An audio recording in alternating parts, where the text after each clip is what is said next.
नमस्कार मित्रों, मैं Parag Mehta, political analysis and psychologist. आज आपके सामने इस वीडियो द्वारा जो ये वीक डेज के अंदर यानी ये 3-4 दिनों के अंदर सुप्रीम कोर्ट का जो एक्सपेक्टेड जजमेंट आने वाला है उस पर हम जो है विश्लेषण करेंगे। और मैं आपको एक आसान भाषा में समझाने की कोशिश करूंगा कि आखिरकार ये जो वर्डिक्ट है ये अभी क्यों आ रहा है और ये क्या आ सकता है। हालांकि सबसे पहले बात करते हैं कि ये वर्डिक्ट है ये अभी क्यों आ रहा है। क्या इसको कर्नाटक चुनाव के लिए रोका गया था? तो बिल्कुल नहीं, सुप्रीम कोर्ट कभी ये सब चीज के लिए रुकता नहीं है। ये जो डिसीजन है ये अभी इसके लिए आने वाला है, ऐसा चांसेस है क्योंकि 15 तारीख को जो जस्टिस मुकेश कुमार रसिक भाई शाह, ये जो 5 जजेस में से एक जज थे वो रिटायर्ड हो रहे हैं, उनका टेन्योर खत्म हो रहा है। तो उनके टेन्योर खत्म होने से पहले ये जजमेंट आने की संभावना प्रबल है।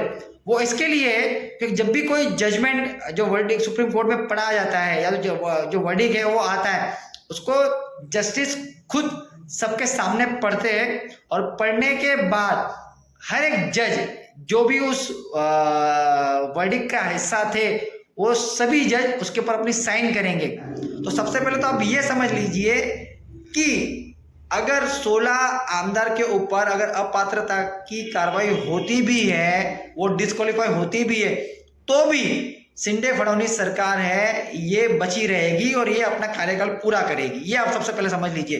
क्यों? क्योंकि उनके पास पर्याप्त नंबर है। अगर 16 आमदार डिस्क्वालीफाई होंगे तो भी उनके पास 148 का जो है आंकड़ा उनके पास रहता है और 148 के आंकड़ा के तहत वो ये सरकार जो है वो बचा लेंगे और ये सरकार अपना कार्यकाल जो है वो पूरा करेगी। अब हम बात करते हैं कि जजमेंट एक्सपेक्टेड क्या आ सकता है। तो आसान भाषा में हम बात करें कि इसमें दो ही चीज हो सकती है। सुप्रीम कोर्ट बोल्ड स्टेप अपनाएगा तो क्या होगा, और अगर बोल्ड स्टेप नहीं अपनाया और एक बोलते ना बिटवीननेस वाला जजमेंट अगर आया तो क्या आ सकता है। अब हम बात करते हैं कि वर्डिक्ट अगर सुप्रीम कोर्ट ने अगर बोल्ड स्टेप नहीं अपनाया तो क्या आएगा। तो सबसे पहले तो आप ये देख लेंगे ये जो पूरा केस था वो 10 शेड्यूल के अंडर था और जब भी हाउस की बात आती है तो हाउस की जो सुप्रीम अथॉरिटी होती है वो स्पीकर होता है। तो ये जो पावर है कि 16 आमदार को डिस्क्वालीफाई करना या नहीं करना उसका अधिकार स्पीकर को है।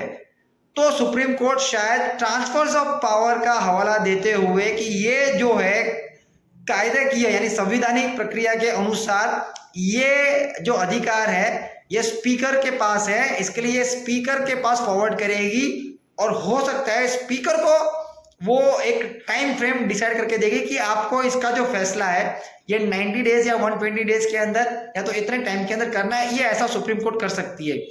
अब ये बात है कि ये किसके पास आएगा।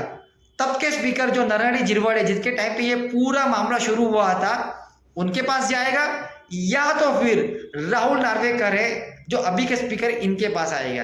तो जहां तक मेरा मानना है और जो जिस तरह सिचुएशन है नरहरि झिरवल का जो मैटर है ये खत्म हो चुका है। ये प्रोबेबली राहुल नार्वेकर है इनके पास ही जाएगा जो अभी के स्पीकर है और शायद उनको कहा जाएगा कि आप इतने दिन के अंदर इसका फैसला ले लीजिए और फिर उसके अंदर जो पार्टी अपने आप को इनजस्टिस हुआ ऐसा फील करेगी वो पार्टी फिर हमारे पास आए, फिर हम आगे की कार्रवाई करेंगे। एक ये चीज ये हो सकती है।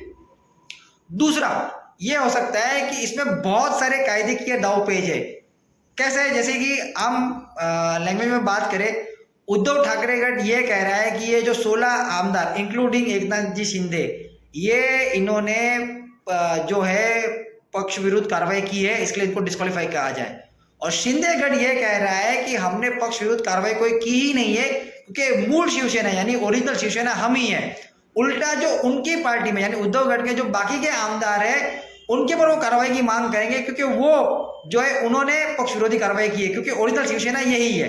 तो इसके कारण बहुत से दाव पेच जो है ये कारण सुप्रीम कोर्ट है वो हायर बेंच के पास यानी 7 जजेस की बेंच या तो 9 की बेंच इनके पास वो फॉरवर्ड कर सकती है और उनको बोलेंगे कि भाई ये और अच्छी तरह से इसको समझ के डिसीजन ले।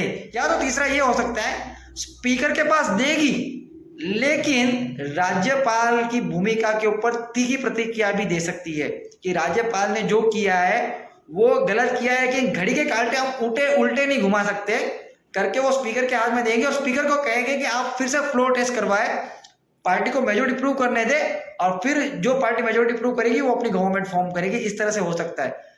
लेकिन मेरी सोच है कि जहां तक अगर ऐसा हुआ कि राज्यपाल की जो कृति थी, उनकी भूमिका के ऊपर अगर सुप्रीम कोर्ट ने बहुत सारे सवाल उठाए और कहीं ना कहीं ये इशारा करके कह दिया कि जो सरकार की स्थापना हुई है ये घटना के बाहर हुई है, ऐसी चीज में हो सकता है कि शायद भले सरकार बच जाए, शिंदे जी सीएम भी रह जाए, लेकिन शायद बीजेपी हाईकमांड शिंदे साहब को स्वैच्छिक रूप से राजीनामा देने को कहेगी, ताकि पब्लिक में एक अच्छा मैसेज जाए। एक पब्लिक का जो सेंटिमेंट है इसमें थोड़ी एक सिंपैथी गेन की जाए, क्योंकि बीजेपी ये बहुत अच्छी तरह से जानती है, क्योंकि जो एक्चुअल वोटर्स है ये आज भी कहीं ना कहीं उद्धव ठाकरे गठ के साथ हैं। तो ऐसी सिचुएशन में शायद हो सकती है कि बीजेपी हाईकमांड ही एकनाथ शिंदे जी को कहे कि आप सामने से राजीनामा दे दें। एक ये चीज हो सकती है। यानी मोटा मोटा देखा जाएगा, अगर सुप्रीम कोर्ट बोल्ड डिसीजन नहीं अपनाएगा तो या तो ये स्पीकर के पास जाएगा, या तो ये हायर बेंचेस के पास जाएगा, या तो स्पीकर के पास देते हुए लेकिन राज्यपाल की भूमिका के ऊपर सुप्रीम कोर्ट काफी सारी टिप्पणियां कर सकती है। ऐसी सिचुएशन में क्या होगा कि राहुल नार्वेकर अभी के स्पीकर, मेरे हिसाब से या तो कोई एक टेम्पररी प्रोटेम स्पीकर अपॉइंट हो जाएगा, या तो प्रोटेम स्पीकर या तो राहुल नार्वेकर अभी के स्पीकर, ये फ्लोर टेस्ट करवाएंगे और जो भी पार्टी अपनी मेजोरिटी प्रूव करेगी वो गवर्नमेंट है वो अपना फॉर्म करेगी। ऐसी सिचुएशन में हो सकता है कि शायद सीएम बदल दे, बीजेपी का ही कोई फडणवीस जी वापस एज ए सीएम के रूप में आए, या तो फिर हो सकता है कि शिंदे गढ़ में से किसी और को सीएम बनाकर ये साबित करने की कोशिश करे कि बीजेपी जो है ये छोटे दलों का सम्मान करती है। तो ऐसा भी हो सकता है। तो ये तो ठीक है अगर सुप्रीम कोर्ट ने ज्यादा बोल्ड डिसीजन नहीं लिया तो, और अगर सुप्रीम कोर्ट ने बोल्ड डिसीजन लिया, मतलब जिसको बोलते हैं ना कि हिस्टोरिकल जजमेंट, तो वो क्या हो सकता है, तो उसमें यही हो सकता है, भले ही कॉन्स्टिट्यूशंस के हिसाब से डिस्क्वालिफिकेशंस का जो राइट है ये स्पीकर के हाथ में है, लेकिन 142 के तहत सारे जस्टिस के अधिकार सुप्रीम कोर्ट के पास है।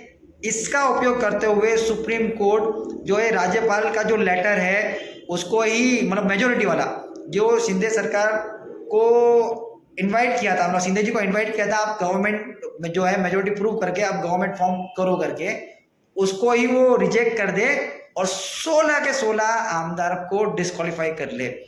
ये बोल्ड स्टेप 142 के तहत सुप्रीम कोर्ट ले सकता है, बट ऐसे चांसेस बहुत ही rare of the rare cases में, क्योंकि घटना के बाद सुप्रीम कोर्ट काम नहीं करेगा। और कॉन्स्टिट्यूशन के हिसाब से देखा जाए तो सबसे पहला राइट ये स्पीकर का होता है, तो इसके हिसाब से ज्यादा चांसेस ये है कि ये स्पीकर के पास फॉरवर्ड करे और स्पीकर जो है वापस से मेजोरिटी प्रूव कराए। हालांकि ये मैंने कहा था कि नारायण जेवड़ के पास मुझे तो नहीं लगता कि जाएगा, ये जाएगा राहुल नार्वेकर के पास में, और राहुल नार्वेकर भले स्पीकर रहे, स्पीकर न्यूट्रल होता है, लेकिन वो भी किसी न किसी एक पक्ष का आमदार रहा है, तो शायद हो सकता है मौजूदा गवर्नमेंट को एडवांटेज मिलेगा और ये सरकार जो है अपना कार्यकाल पूरा करेगी, ऐसा है। लेकिन शिंदे साहब ही सीएम रहेंगे, ये मुझे थोड़ा सा डाउट लग रहा है कि जिस हिसाब से अभी गतिविधियां हो रही है, मुझे कहीं ना कहीं लग रहा है कि शायद शिंदे जी जो है वो रिजाइन करेंगे और सरकार यही रहेगी, लेकिन मुख्यमंत्री है ये शायद कोई और हो सकता है।